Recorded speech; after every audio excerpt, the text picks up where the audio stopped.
ಸ್ನೇಹಿತರ welcome back to Mahi updates YouTube channel. ನಾನು ನಿಮ್ಮ ಮಹಿಗೌಡ ಮಾತಾಡ್ತಿರೋದು. ಗೃಹಲಕ್ಷ್ಮಿ ಯೋಜನೆಯ ಅಪ್ಡೇಟ್ಗೆ ತಮಗೆಲ್ರಿಗೂ ಆತ್ಮೀಯವಾದ ಸ್ವಾಗತ. ಇವತ್ತಿನ ಈ ವಿಡಿಯೋದಲ್ಲಿ ಗೃಹಲಕ್ಷ್ಮಿಯರಿಗೆ ಇಂಪಾರ್ಟೆಂಟ್ ಅಪ್ಡೇಟ್ಸನ್ನು ತಿಳಿಸ್ಕೊಡ್ತೀನಿ. ಸೊ ವಿಡಿಯೋನ ಕಂಪ್ಲೀಟಾಗಿ ವಾಚ್ ಮಾಡಿ ನೋಡಿ. ಇನ್ನು ಮುಂದೆ 2 ಲಕ್ಷ ಗೃಹಲಕ್ಷ್ಮಿಯರಿಗೆ ಗೃಹಲಕ್ಷ್ಮಿ ಯೋಜನೆಯ ಹಣ ಆದರೆ ಬರೋದಿಲ್ಲ. ಯಾಕೆ ಏನು ಅಂತ ಹೇಳಿಬಿಟ್ಟು ಇವತ್ತಿನ ಈ ವಿಡಿಯೋದಲ್ಲಿ ನಿಮಗೆ ಸಂಪೂರ್ಣವಾದ ಮಾಹಿತಿಯನ್ನು ತಿಳಿಸ್ಕೊಡ್ತೀನಿ. ಇಷ್ಟಕ್ಕೂ ಈ 2 ಲಕ್ಷ ಗೃಹಲಕ್ಷ್ಮಿಯರಿಗೆ ಯಾಕೆ ಗೃಹಲಕ್ಷ್ಮಿ ಯೋಜನೆಯ ಹಣ ಬರೋದಿಲ್ಲ ಅಂತ ಹೇಳಿಬಿಟ್ಟು ನಿಮಗೆ ಇವತ್ತಿನ ಈ ವಿಡಿಯೋದಲ್ಲಿ ಸಂಪೂರ್ಣವಾದ ಮಾಹಿತಿ ಸಿಗುತ್ತೆ. ಸೊ ವಿಡಿಯೋನ ಕಂಪ್ಲೀಟಾಗಿ ವಾಚ್ ಮಾಡಿ ಅಂಡ್ ಹಾಗೇನು ಚಾನಲ್ಗೆ ಪಟ್ಟಂತಹ ಒಂದು ಲೈಕನ್ನು ಮಾಡಿ ಅಂಡ್ ಮರಿದೆ ಸಬ್ಸ್ಕ್ರೈಬನ್ನು ಮಾಡ್ಕೊಳ್ಳಿ. ಅಂಡ್ ಈಗಾಗಲೇ ಯಾರೆಲ್ಲ ಲೈಕ್ ಮಾಡಿ ಸಬ್ಸ್ಕ್ರೈಬ್ ಮಾಡಿ ಸಪೋರ್ಟ್ ಮಾಡ್ತಿದ್ದೀರಾ ಎಲ್ಲರಿಗೂ ಥ್ಯಾಂಕ್ ಯು ಸೋ ಮಚ್. ನೋಡಿ, ಕರ್ನಾಟಕ ಸರ್ಕಾರ ಮಾಡಿದಂತಹ 5 ಗ್ಯಾರಂಟಿ ಯೋಜನೆಗಳಲ್ಲಿ ಒಂದು ಮಹತ್ವದ ಯೋಜನೆಯಾದ ಈ ಒಂದು ಗೃಹಲಕ್ಷ್ಮಿ ಯೋಜನೆಯಡಿ ಪ್ರತಿ ತಿಂಗಳು ಸಹ ಮನೆಯ ಯಜಮಾನಿಯರು 2,000 ಹಣ ಆದರೆ ಪಡ್ಕೋತಿದ್ರು. ಇದುವರೆಗೂ ಗೃಹಲಕ್ಷ್ಮಿಯರಿಗೆ 11ನೇ ಕಂತು ಹಣದವರೆಗೂ ಹಣ ಜಮಾ ಆಗಿದೆ. ಓಕೆನಾ, ಈ 11ನೇ ಕಂತು ಹಣದವರೆಗೂ ಹಣ ಜಮಾ ಆಯಿತು. ಇನ್ನೇನು ಈಗ ನೆಕ್ಸ್ಟ್ 12 ಮತ್ತು 13ನೇ ಕಂತಿನ ಹಣ ಬಿಡುಗಡೆ ಮಾಡಬೇಕು. ಈ ಒಂದು ಬಿಡುಗಡೆ ಮಾಡೋ ಟೈಮಿಗೆ ಇಲ್ಲಿ 2 ಲಕ್ಷ ಗೃಹಲಕ್ಷ್ಮಿಯರಿಗೆ ಇನ್ನು ಮುಂದೆ ಗೃಹಲಕ್ಷ್ಮಿ ಯೋಜನೆ ಹಣ ಬರೋದಿಲ್ಲ ಅಂತ ಹೇಳಿಬಿಟ್ಟು ಸರ್ಕಾರದ ಕಡೆಯಿಂದ ಒಂದು ಹೇಳಿಕೆ ಆದರೆ ಬಂದಿರುವಂಥದ್ದು. ಈ 2 ಲಕ್ಷ ಗೃಹಲಕ್ಷ್ಮಿಯರಿಗೆ ಯಾಕೆ ಬರೋದಿಲ್ಲ ಅಂತ ಅಂದ್ರೆ ನೋಡಿ, ಈಗ ಈ ಗೃಹಲಕ್ಷ್ಮಿ ಯೋಜನೆ ಹಣ ಪಡ್ಕೊಳ್ಳೋದಕ್ಕೆ 1,21,00,000 ಫಲಾನುಭವಿಗಳು ಅರ್ಹರಿದ್ದಾರೆ. ಓಕೆನಾ, ಇದುವರೆಗೂ ಈಗ ನೆಕ್ಸ್ಟ್ 12 ಮತ್ತು 13ನೇ ಕಂತಿನ ಹಣ ಪಡ್ಕೊಳ್ಳೋದಕ್ಕೆ. ಬಟ್ ಇಲ್ಲಿ 2 ಲಕ್ಷ ಗೃಹಲಕ್ಷ್ಮಿಯರಿಗೆ ಇನ್ನು ಮುಂದೆ ಗೃಹಲಕ್ಷ್ಮಿ ಯೋಜನೆಯ ಹಣ ಆದರೆ ಬರೋದಿಲ್ಲ. ಇವ್ರನ್ನ ಈ ಒಂದು ಗೃಹಲಕ್ಷ್ಮಿ ಯೋಜನೆಯಿಂದ ಹೊರಗಿಟ್ಟಿದ್ದೀವಿ ಅಂತ ಹೇಳಿಬಿಟ್ಟು ಇಲ್ಲಿ ಒಂದು ಹೇಳಿಕೆ ಆದರೆ ಬರ್ತಿರುವಂಥದ್ದು. ಯಾಕೆ ಅಂತ ಅಂದ್ರೆ ನೋಡಿ, 1,02,000 ಫಲಾನುಭವಿಗಳು ಇಲ್ಲಿ GST ಟ್ಯಾಕ್ಸ್ ಪೇಯರ್ಸ್ ಆಗಿದ್ದಾರೆ ಅಂತ.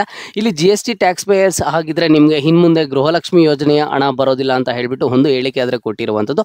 ಅಂಡ್ ಹಾಗೇನು ಉಳಿದಿರುವಂತಹ ಈಗ 2 ಲಕ್ಷದಲ್ಲಿ 1,02,000 ಫಲಾನುಭವಿಗಳು GST ಟ್ಯಾಕ್ಸ್ ಪೇಯರ್ಸ್ ಆಗಿದ್ದಾರೆ. ಅಂಡ್ ನೆಕ್ಸ್ಟ್ ಉಳಿದಿರ್ತಕ್ಕಂಥವ್ರು ಇನ್ಕಮ್ ಟ್ಯಾಕ್ಸ್ ಅನ್ನ ಪೇ ಮಾಡ್ತಿದಾರಂತೆ. ಹಾಗಾಗಿ ನಿಮಗೆ ಈ ಒಂದು ಗೃಹಲಕ್ಷ್ಮಿ ಯೋಜನೆಯ ಹಣ ಆದರೆ ಬರೋದಿಲ್ಲ. ಇಲ್ಲಿ 2 ಲಕ್ಷ ಗೃಹಲಕ್ಷ್ಮಿಯರಿಗೆ ಯಾರ್ಯಾರಿಗೆ ಬರೋದಿಲ್ಲ ಏನು ಅಂತ ಹೇಳ್ಬಿಟ್ಟು ಅತಿ ಶೀಘ್ರದಲ್ಲೇ ಒಂದು ಲೀಸ್ಟ್ ಅನ್ನ ಬಿಡುಗಡೆ ಮಾಡ್ತಾರೆ. ಇಲ್ಲಿ GST ಟ್ಯಾಕ್ಸ್ ಪೇಯರ್ಸ್ಗೆ ಅಂಡ್ ಹಾಗೇನು ಇನ್ಕಮ್ ಟ್ಯಾಕ್ಸ್ ಪೇ ಮಾಡುವಂತಹ ಫಲಾನುಭವಿಗಳಿಗೆ ಇನ್ನು ಮುಂದೆ ಗೃಹಲಕ್ಷ್ಮಿ ಯೋಜನೆಯ ಹಣ ಆದರೆ ಬರೋದಿಲ್ಲ ಅಂತ ಹೇಳ್ಬಿಟ್ಟು ಒಂದಿಷ್ಟು ಹೇಳಿಕೆಗಳಾದರೆ ಬರ್ತಿರುವಂಥದ್ದು. ಬಟ್ ಇದರಲ್ಲೂ ಒಂದು ವಾದ ವಿವಾದ ಆದರೆ ನಡೀತಿದೆ. ಈಗ ಇನ್ಕಮ್ ಟ್ಯಾಕ್ಸ್ ಪೇ ಮಾಡ್ತಿದ್ದಾರೆ ಅಂತ ಅಂದ್ರೆ ಒಂದಿಷ್ಟು ಅವರು ಒಂದು ಆರ್ಥಿಕವಾಗಿ ಚೆನ್ನಾಗಿರ್ತಾರೆ, ಅವರು ಮಿಡಲ್ ಕ್ಲಾಸ್ ಫ್ಯಾಮಿಲಿಗಿಂತೂ ಇನ್ನೂ ಸಹ ಸ್ವಲ್ಪ ಚೆನ್ನಾಗೇ ಇರ್ತಿರ್ತಾರೆ ಅಂತ ಹೇಳ್ಬಿಟ್ಟು ಅವರಿಗೆ ಗೃಹಲಕ್ಷ್ಮಿ ಯೋಜನೆಯ ಲಾಭ ಏನು ಅವರಿಗೆ ಅವಶ್ಯಕತೆ ಇಲ್ಲ ಅಂತ ಹೇಳ್ಬಿಟ್ಟು ಇನ್ಕಮ್ ಟ್ಯಾಕ್ಸ್ ಪೇ ಮಾಡುವಂತಹ ಫಲಾನುಭವಿಗಳನ್ನು ಆಚೆ ಇಟ್ಟಿದ್ದಾರೆ. ಅಂಡ್ ಹಾಗೇನು ಈ ಒಂದು GST ಟ್ಯಾಕ್ಸ್ ಪೇಯರ್ಸ್ ಇದಾರಲ್ವಾ, ಇದರಲ್ಲಿ ಒಂದಿಷ್ಟು ವಾದ ವಿವಾದಗಳಾದರೆ ನಡೀತಿರುವಂಥದ್ದು. ಇಲ್ಲಿ GST ಟ್ಯಾಕ್ಸ್ ಪೇ ಮಾಡುವಂಥವ್ರು ಈಗ ಕೆಲವೊಂದಿಷ್ಟು ಸಣ್ಣ ಪುಟ್ಟ ಬಿಸ್ನೆಸ್ ಅನ್ನ ಇಟ್ಕೊಂಡಿರ್ತಾರೆ. ಈಗ ಸಣ್ಣ ಪುಟ್ಟ ಬಿಸ್ನೆಸ್ ಸ್ಟಾರ್ಟ್ ಮಾಡಬೇಕಿದ್ರು ಈ ಒಂದು GST ಟ್ಯಾಕ್ಸ್ ಅನ್ನ ಪೇ ಮಾಡಲೇಬೇಕು, GST ನ ಕಟ್ಟಲೇಬೇಕು ಅಂತ ಹೇಳ್ಬಿಟ್ಟು ಒಂದಿಷ್ಟು ವಾದ ವಿವಾದಗಳಾದ್ರೆ ನಡೀತಿದಾವೆ. ಇದ್ರ ಬಗ್ಗೆ ಮುಂದಿನ ದಿನಗಳಲ್ಲಿ ಏನೆಲ್ಲ ಡಿಸಿಷನ್ಸ್ ಅನ್ನ ತಗೋತಾರೆ ಅಂತ ಹೇಳ್ಬಿಟ್ಟು ಕಾದು ನೋಡಬೇಕಾಗುತ್ತೆ. ಬಟ್ ಸದ್ಯದ ಮಟ್ಟಿಗೆ ಬರ್ತಿರುವಂತಹ ಅಪ್ಡೇಟ್ಸ್ ಪ್ರಕಾರ GST ಟ್ಯಾಕ್ಸ್ ಪೇಯರ್ಸ್ಗೆ ಅಂಡ್ ಹಾಗೇನು ಸಹ ಇನ್ಕಮ್ ಟ್ಯಾಕ್ಸ್ ಪೇಯರ್ಸ್ಗೆ ಇನ್ನು ಮುಂದೆ ಗೃಹಲಕ್ಷ್ಮಿ ಯೋಜನೆಯ ಹಣ ಆದ್ರೆ ಬರೋದಿಲ್ಲ ಅಂತ ಹೇಳ್ಬಿಟ್ಟು ಒಂದು ಹೇಳಿಕೆಯನ್ನ ಕೊಟ್ಟಿದ್ದಾರೆ. ನೋಡಿ, ಈಗ ಗೃಹಲಕ್ಷ್ಮಿ ಯೋಜನೆ ಹಣ ಪಡ್ಕೋತಿರುವಂತಹ ಮಹಿಳೆಯರೇ ಒಂದು GST ಟ್ಯಾಕ್ಸ್ ಪೇಯರ್ಸ್ ಅಥವಾ ಇನ್ಕಮ್ ಟ್ಯಾಕ್ಸ್ ಪೇಯರ್ಸ್ ಆಗಿರಬೇಕಿಲ್ಲ. ಅವರ ಮನೆಯಲ್ಲಿ ಯಾರಾದರೂ ಆಗಿದ್ರು ಅವ್ರಿಗೆ ಗೃಹಲಕ್ಷ್ಮಿ ಯೋಜನೆಯ ಹಣ ಬರೋದಿಲ್ಲ ಅಂತ ಹೇಳ್ತಿದ್ದಾರೆ. ಇನ್ ಕೇಸ್ ಈಗ ನಿಮ್ಮ ಒಂದು ಹಸ್ಬೆಂಡ್ ಬಂದು ಇನ್ಕಮ್ ಟ್ಯಾಕ್ಸ್ ಅನ್ನ ಪೇ ಮಾಡ್ತಿದ್ರೆ ಅಥವಾ ಈ ಒಂದು GST ಟ್ಯಾಕ್ಸ್ ಪೇಯರ್ಸ್ ಆಗಿದ್ರೆ ನಿಮಗೆ ಗೃಹಲಕ್ಷ್ಮಿ ಯೋಜನೆಯ ಹಣ ಬರೋದಿಲ್ಲ ಅಂತ ಹೇಳ್ಬಿಟ್ಟು ಒಂದು ಹೇಳಿಕೆಯನ್ನು ಕೊಟ್ಟಿರುವಂಥದ್ದು. ಇಲ್ಲಿ 2 ಲಕ್ಷ ಗೃಹಲಕ್ಷ್ಮಿಯರಿಗೆ ಇನ್ನು ಮುಂದೆ ಹಣ ಆದ್ರೆ ಬರೋದಿಲ್ಲ ಅಂತ ಹೇಳ್ತಿದ್ದಾರೆ. ಅದನ್ನ ಬಿಟ್ಟರೆ ಉಳಿದಿರುವಂತಹ ಎಲ್ಲ ಫಲಾನುಭವಿಗಳ ಬ್ಯಾಂಕ್ ಖಾತೆಗಳಿಗೆ ಗೃಹಲಕ್ಷ್ಮಿ ಯೋಜನೆಯ ಹಣ ಆದ್ರೆ ಜಮಾ ಆಗುತ್ತೆ. ಇದುವರೆಗೂ 11ನೇ ಕಂತು ಹಣದವರೆಗೂ ಜಮಾ ಆಗಿದೆ. ಈಗ ನೆಕ್ಸ್ಟ್ 12 ಮತ್ತು 13ನೇ ಕಂತಿನ ಹಣ ಜಮಾ ಆಗಬೇಕು. ಅಂಡ್ ಹಾಗೇನು ಸೆಪ್ಟೆಂಬರ್ ತಿಂಗಳು ಕಂಪ್ಲೀಟ್ ಆಗ್ತಾ ಬಂತು. ಸೊ 14ನೇ ಕಂತು ಹಣನೂ ಸಹ ಬರಬೇಕು.